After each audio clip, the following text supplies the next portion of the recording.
Manipulation is one of the most dangerous things you can experience in a relationship, not because it is loud, but because it is quiet and convincing. It does not start with control, it starts with confusion. To an extent, you begin to question yourself.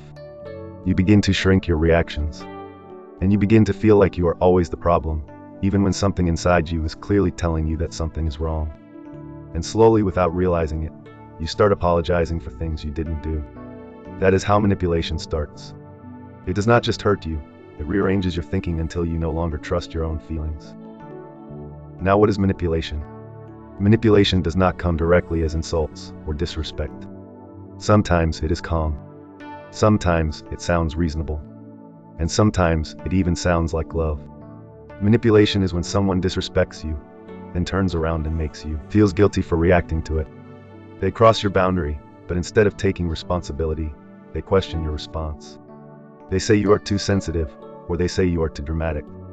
And if you are not careful enough, you will start believing them. Manipulation takes your attention away from what they did to you and places it on how you reacted. So instead of addressing the disrespect, you are now defending your emotions. Now the question is, how do you assert yourself from being manipulated by people? You cannot break manipulation if you are afraid to stand in your truth. Asserting yourself is not about being aggressive, it is about being clear about your feelings. So instead of being afraid to speak up, you say exactly what you felt. You say what you saw. And you do not allow anyone to rewrite your experience. When someone disrespects you, address it directly. Because the moment you explain your boundary but fail to enforce it, you teach people how to ignore you. Another question is, how can you deal with toxic people? Toxic people do not change because you explained yourself better. They change when they lose access to you. Many people stay too long, hoping that understanding will fix what discipline should have corrected. But the truth is simple. Some people understand exactly what they are doing. They are not confused.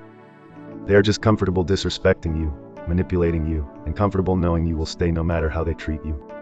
So in order to deal with toxic people, you must reduce access, limit conversations, and stop over-explaining yourself. And when necessary, you walk away. Because distance will protect you in ways that explanations never will. The next thing is, how can you prioritize self-confidence in a place where you are being manipulated? Manipulation survives in spaces where self-doubt is strong.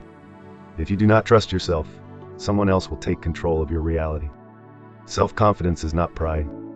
It is knowing what you felt without needing validation. And it is trusting your judgment without constant approval. You build this by paying attention to yourself.